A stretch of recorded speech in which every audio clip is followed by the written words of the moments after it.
It's a public relations blitz like we haven't seen in years. As a flotilla of boats attempts to sail to Gaza to deliver aid and break the siege, Israel is busy with its own goodwill campaign.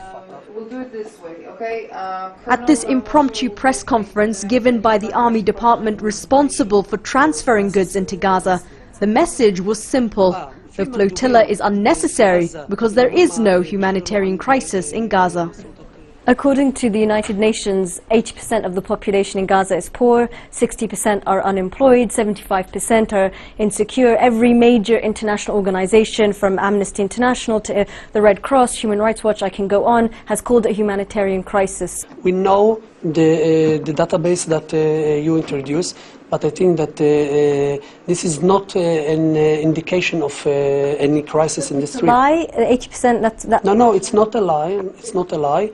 We know that more than 70% from the population in the street is under the poor rate. But I think that this is part of this arena.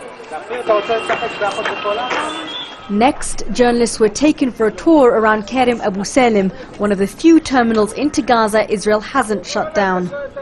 The point of all this is to show us all the goods that enter Gaza through Israel. The authorities have also given us this fact sheet dazzling us with the hundreds of thousands of tons that enter Gaza almost every day from Israel. The problem is nowhere on the sheet of paper does it actually tell us or compare how much Gaza gets to actually how much Gaza needs. So let's do the missing math. According to the army, 156,000 tons of food has been delivered in the last 6 months. That means around 4 kilos of food per Gazan per week.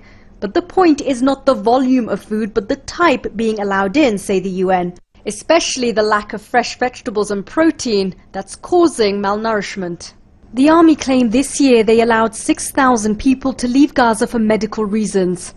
But what about those who were denied exit? According to the UN, since the start of the siege, 40% of those who apply for medical permits aren't granted them. I can give you the document that was... I put that to the army, who conceded over 1,000 patients have been prevented from leaving this year.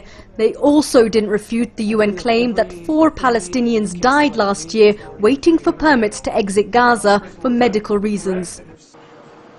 And it goes on. The government press office recently sent journalists the menu of a restaurant in Gaza in a tongue-in-cheek effort to prove there's no food shortage. But according to the restaurant's owner, more than 70% of his food is smuggled from Egypt via the tunnels, which also means it's expensive and out of reach for the vast majority of the population. To press the point further, the media office also provided video of Gazans eating at the restaurant. But one of the diners is Palestinian President Mahmoud Abbas, who hasn't set foot in Gaza since the siege began 3 years ago. Away from the statistics, shows and spin lies the real Gaza Strip. 1.7 million people trapped inside a 40-kilometer-long ghetto. If the flotilla arrives, this is the Gaza activists will see. And when they go, this is what they'll leave behind. Shireen Tadros, Al Jazeera, on the Israeli-Gaza border.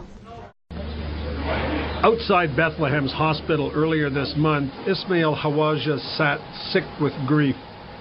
The Israelis had killed his wife Huda, he told CBC, with an explosion at their home.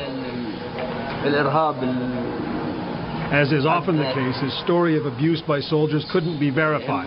The army had nothing to say, and what was happening inside the refugee camp was off limits to foreign reporters. But not to the Israeli media. An Israeli camera went right along with the soldiers, right into the briefings, and right into the Hawaja home. The army blew off the door, and inside found Huda Hawaja mortally wounded on the floor. Ismail Hawaja clearly thought at that point his wife would live. He begged the army to let an ambulance through. There were delays. The camera captured the terror of the woman's young daughter and her brother's attempt to stop her from showing the soldiers her fear. After the mother was finally taken out, one of the soldiers spoke to the news crew. I don't know what we're doing here, he said. Purification, maybe. It's dirty here. I don't know why a good Hebrew boy should be here so far from his home.